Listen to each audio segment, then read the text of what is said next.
UK की सर्दियाँ मेरे लिए सिर्फ एक मौसम नहीं बल्कि मेरे लिए एक आजमाइश है। अंडर एक्टिव थायराइड और जॉइंट हाइपर मोबिलिटी जैसी क्रॉनिक बीमारियों के साथ मैं अपनी सर्दियाँ किस तरह मैनेज करती हूँ, आइए देखते हैं इस वीडियो में।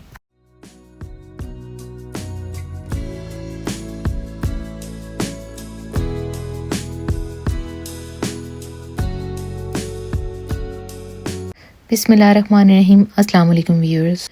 यूके की सर्दियाँ मेरे लिए आसान नहीं, क्योंकि मेरे लिए ठंड बर्दाश्त करना एक बहुत ही मुश्किल काम है।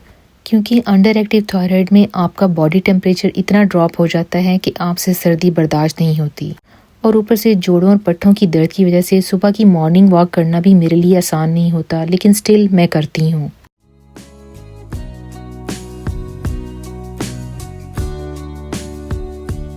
घर के अंदर का टेम्परेचर भी अगर 23 डिग्री से नीचे चला जाए तो मेरे हाथ पांव ठंडे होना शुरू हो जाते हैं।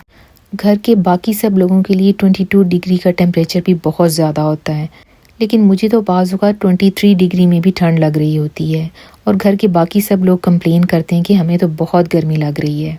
लेकिन जब ठंड मेरे लिए नाकाबिले बर्दाश्त हो जाए तो फिर मुझे हीटिंग ऑन करनी ही पड़ती है, वरना मेरे हाथ पाँव सुन्न होना शुरू हो जाते हैं और उनमें दर्द शुरू हो जाती है। सर्दी हो या गर्मी, मेरे नाश्ते में एग्स लाजमी होते हैं। ख़ास तौर पर सर्दियों में तो मैं बग़ैर एग के बिल्कुल नहीं रह सकती, और इसके साथ एक प्रोटीन ब्रेड का स्लाइस और किसी भी किस्म का सीजनल फ्रूट, और उसके साथ ब्लैक कॉफ़ी का एक कप मुझे ज़रूर चाहिए होता है। सिम्टम्स को कंट्रोल करने के लिए और सर्दी से बचने के लिए मुझे रेगुलरली अपनी दवाइयाँ और अपने सप्लीमेंट्स भी इस्तेमाल करने पड़ते हैं। बाज़ औक़ात अंडर एक्टिव थायराइड की वजह से आपका आयरन लेवल भी ड्रॉप कर जाता है, तो उसके लिए भी सप्लीमेंट्स इस्तेमाल करने पड़ते हैं।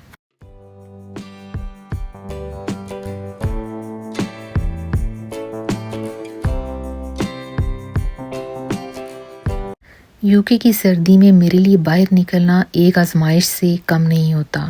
सर्दियों के दिनों में बाहर जाने के लिए मुझे हमेशा लॉन्ग कोट्स या विंड ब्रेकर्स इस्तेमाल करनी पड़ती हैं, स्पेशली डबल लेयर वाली विंड ब्रेकर, जिससे मैं अपने आप को वार्म महसूस करती हूँ। बाज़ औक़ात तो मुझे इतनी शदीद सर्दी लगती है कि विंड ब्रेकर्स में भी मैं ठंड महसूस कर रही होती हूँ।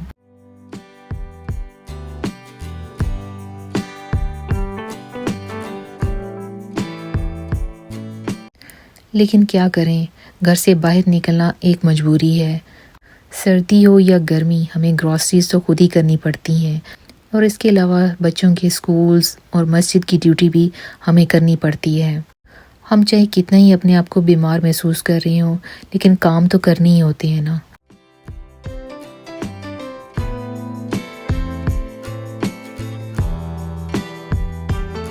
जब सर्दियां आती हैं तो जोड़ों और पट्टों की दर्दों में भी इजाफा हो जाता है, तो ऐसे में ग्रॉसरीज करना आसान नहीं होता।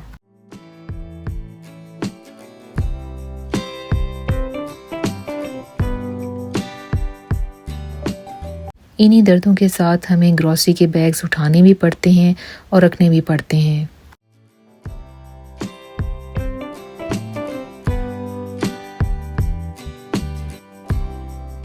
यूके की सर्दियों में मैं स्पेशली कोशिश करती हूँ कि घर में ऐसी चीज़ें बनाऊँ जो आसानी से बन सकें और जिनको खाने के बाद आप अपने आप को गर्म महसूस करें।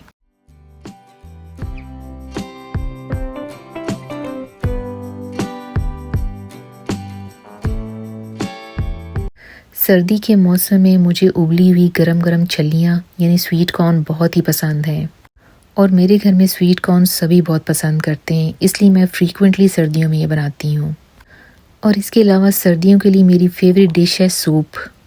मैं सर्दियों में अक्सर ही हॉट एंड सावर सूप या स्वीट कॉर्न सूप बनाती हूँ।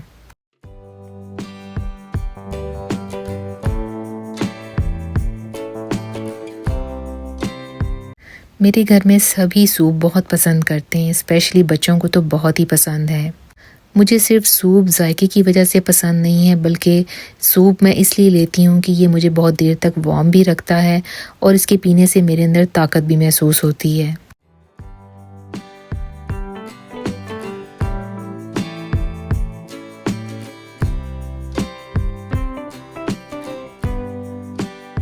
और सर्दियों में रेगुलर सूप पीने से या यखनी पीने से वैसे भी आपकी दर्दों में भी आराम रहता है।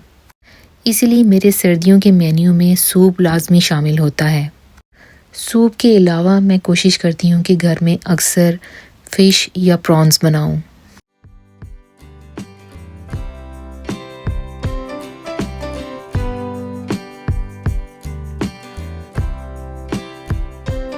सर्दियों में वैसे भी फ़िश और प्रॉन्स बहुत अच्छे लगते हैं, बहुत मज़ा आता है खाने का, बच्चे भी बहुत पसंद करते हैं। और मेरे सर्दियों के मेन्यू में फ़िश और प्रॉन्स भी एक लाजमी चीज़ है। हफ्ते में 2 या 3 दफ़ा तो डेफ़िनेटली फ़िश या प्रॉन्स में से कुछ ना कुछ बनता है।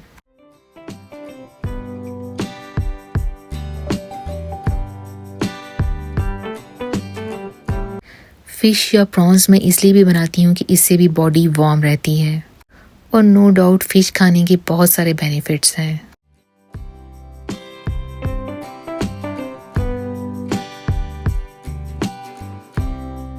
फ़िश की मैं डिफरेंट फॉर्म्स बनाया करती हूँ। कभी मैं मसाला फ़िश बनाती हूँ, कभी फ्राइड फ़िश बनाती हूँ और कभी कभार मैं फिंगर फ़िश बनाती हूँ। तो आज मैंने बनाई हैं फ़िश फिंगर्स, जो कि बच्चों को बहुत ही पसंद हैं। बच्चे बीन्स के साथ और मशी पीस के साथ बहुत पसंद करते हैं और साथ में पोटैटो वेफल्स।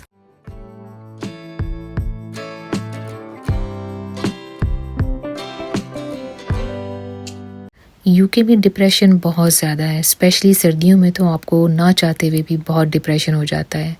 और इस डिप्रेशन का और कोई हल नहीं। मेरे लिए तो डिप्रेशन का हल सिर्फ नमाज है। और थायराइड की वजह से सर्दियों में मेरा डिप्रेशन तो वैसे ही वर्स हो जाता है। तो ऐसे में नमाज ही मेरे लिए सबसे बड़ा एंटी डिप्रेसेंट है।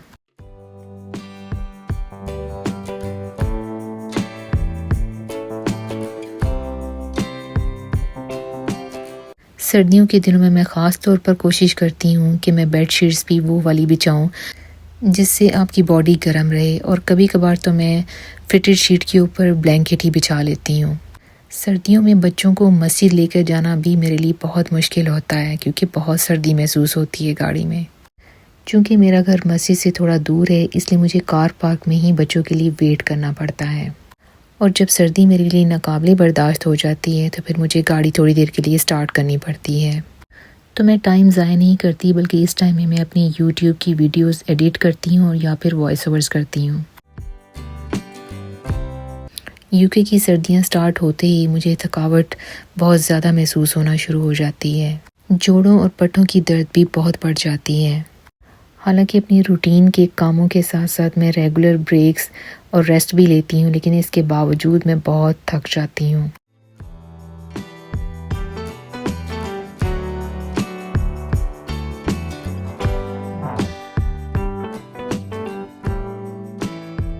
सर्दियों में शाम के वक्त मेरे हाथ पांव इतने ठंडे हो जाते हैं कि मुझे बेड में भी सॉक्स पहननी पड़ती हैं और बाज़ों का तो ग्लव्स भी पहनने पड़ते हैं।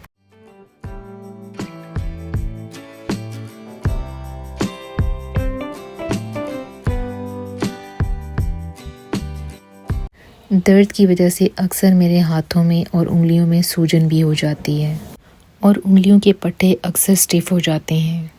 ख़ास तौर पर अर्ली मॉर्निंग और शाम के वक्त अक्सर ही मुझे ये शिकायत होती है। ज़्यादा देर बैठने से और खड़े रहने से मेरी सिम्टम्स और वर्स हो जाती हैं। न सिर्फ मेरे हाथों पे स्वेलिंग हो जाती है, बल्कि मेरी टांगों, मेरे एंकल्स और मेरे फेस पर भी बहुत स्वेलिंग हो जाती है।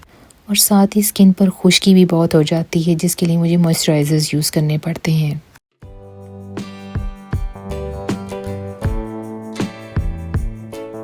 टांगों की स्वेलिंग के लिए मुझे अक्सर गर्म सॉक्स या कंप्रेशन सॉक्स पहननी पड़ती हैं ताकि स्वेलिंग रिड्यूस हो सके।